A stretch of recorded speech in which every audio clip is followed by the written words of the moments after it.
하나님의 도우심과 계획. 하나님의 도우심과 계획은 인간의 생각을 뛰어넘어 완벽한 때에 가장 선한 길로 우리를 인도하시는 신앙의 핵심 신비입니다. 우리가 삶의 자리에서 하나님의 도우심을 경험하고 그분의 계획을 신뢰하기 위해 기억해야 할 핵심 원리를 정리해 드립니다. 하나님의 계획, 주권적 영역. 사람이 마음으로 자기의 길을 계획할지라도 그의 걸음을 인도하시는 이는 여호와이십니다. 잠언 16장 9절. 선하신 목적. 우리를 향한 하나님의 생각은 재앙이 아니라 평안이며 미래와 희망을 주려는 것입니다. 예레미야 29장 11절. 시공간의 초월. 우리의 생각과 하나님의 생각은 다르며 그분의 길은 우리의 길보다 높고 온전합니다. 이사야 55장 8절에서 9절. 하나님의 도우심, 에베네셀의 은혜. 하나님은 여기까지 우리를 도우셨다고 고백하게 하시는 신실한 분이십니다. 사무엘상 7절 12절, 7장 12절. 철저한 타이밍. 우리가 낙심하지 않고 구하면 하나님은 가장 알맞은 때 도우심의 손길을 펴십니다. 우리의 협력. 하나님의 은혜와 도우심은 우리가 기도로 부르짖고 믿음으로 행동할 때 더욱 깊이 경험됩니다. 신앙인의 올바른 자세. 신뢰와 내려놓음. 내 뜻대로 되지 않을 때도 하나님의 더 큰 계획이 있음을 믿고 기다려야 합니다. 기도와 간구, 도우심이 필요한 순간마다 염려를 버리고 감사함으로 하나님께 아뢰어야 합니다. 빌립보서 4장 6절. 현재의 최선. 미래는 하나님께 맡기되 오늘 나에게 주어진 삶의 자리에서 말씀에 순종하며 최선을 다해야 합니다. 하나님의 도우심과 계획을 온전히 신뢰하기 위해서는 그분이 일하시는 방식과 타이밍의 특성을 깊이 이해해야 합니다.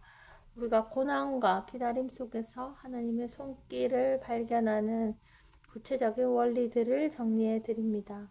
하나님의 계획이 실현되는 방식, 과정의 훈련. 요셉이나 모세처럼 큰 계획 속의 인물들은 반드시 광야나 감옥 같은 연단의 과정을 거쳤습니다.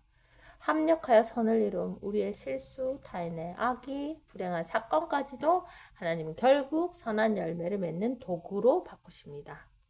보이지 않는 일하심, 당장 눈앞에 변화가 없더라도 하나님은 무대 뒤에서 우리를 위한 완벽한 환경과 사람을 준비하고 계십니다.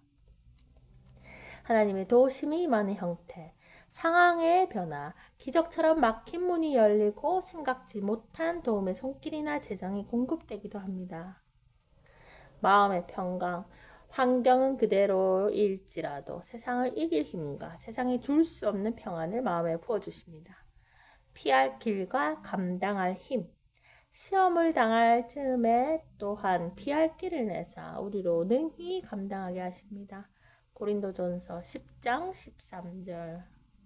영적 침체와 기다림을 이겨내는 법, 시선을 바꾸기.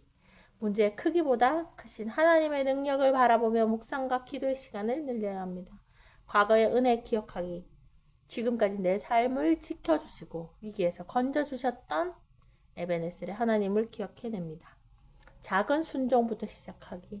거대한 미래 계획을 다 알려고 하기보다 오늘 당장 실천할 수 있는 말씀 한 구절에 순종합니다.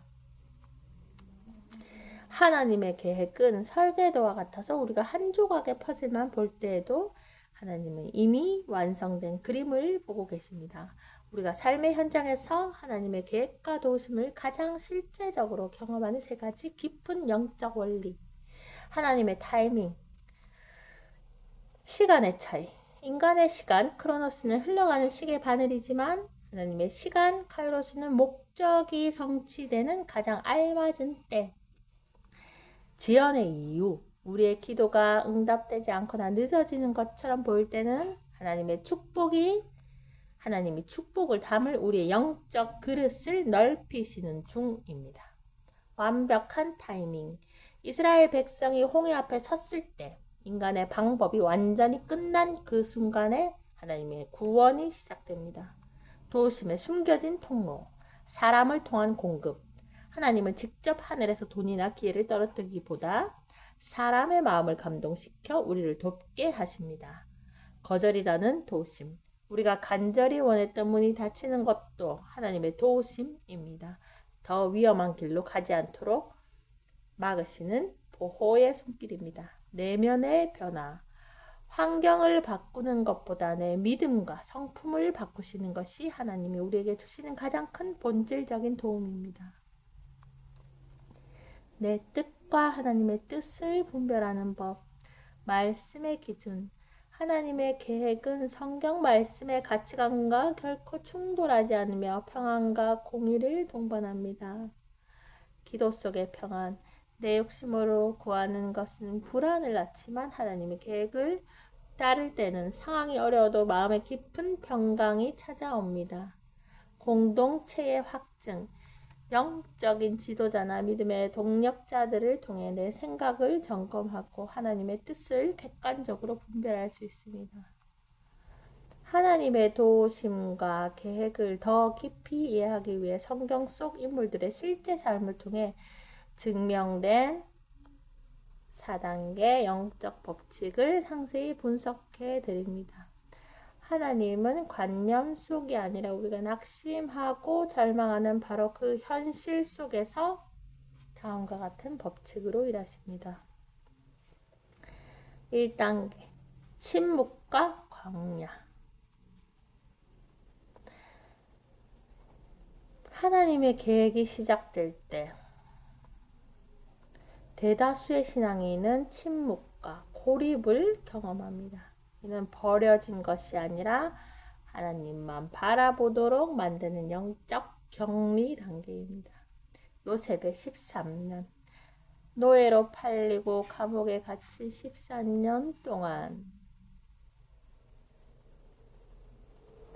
하나님은 요셉에게 미래 총리 계획을 미리 설명해 주지 않으셨습니다. 철저한 침묵 속에서 요셉은 사람을 의지하는 법을 버렸습니다. 모세의 40년.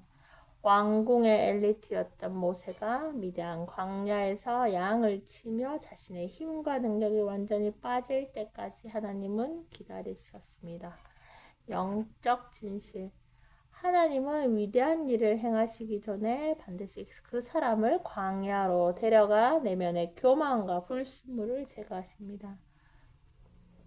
2단계 뜻밖의 통로와 거절. 하나님의 도우심은 대개 우리가 예측하는 모습으로 오지 않습니다. 우리가 기대한 문이 닫히는 것 자체가 하나님의 완벽한 보호입니다. 까마귀를 통한 공급.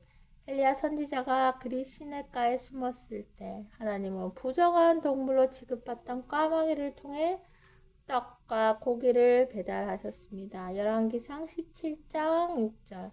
도움은 전혀 예상치 못한 곳에서 옵니다. 바울의 아시아 전도 금지. 사도 바울은 아시아에서 복음을 전하려 했으나 성령이 강제로 막으셨습니다. 사도행전 16장 6절. 바울에게는 거절이었으나 이는 유럽, 마케도니아를 구원하시라는 하나님의 더 큰 계획이었습니다. 영적 진실. 내 계획의 실패와 기도의 거절은 하나님이 더 좋은 것을 주시기 위해 방향을 수정하시는 도우심의 또 다른 형태입니다. 3단계 벼랑 끝의 타이밍. 하나님의 도우심은 우리가 이제 끝났다고 생각하는 바로 그 마지막 순간 벼랑 끝에서 임하는 특성이 있습니다. 우리의 무능함이 고백되어야 하나님의 영광이 온전히 드러나기 때문입니다. 홍해 앞에 이스라엘, 뒤에는 애굽 군대, 앞에는 홍해였습니다. 사방이 막혀 절망할 때 비로소 바다가 갈라지는 기적이 일어났습니다. 아브라함의 이삭 바치기. 아브라함이 칼을 들어 독자 이삭을 내리치려던 그 찰나의 순간에 하나님이 멈추게 하셨고 미리 준비된 숫 양 여호와 이레를 보게 하셨습니다. 창세기 22장 11절에서 14절. 영적 진실. 하나님은 결코 늦지 않으시지만 우리가 원하는 것보다 일찍 일하시지도 않으십니다.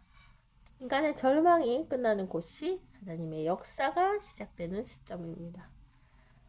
4단계. 합력하여 선을 이룸.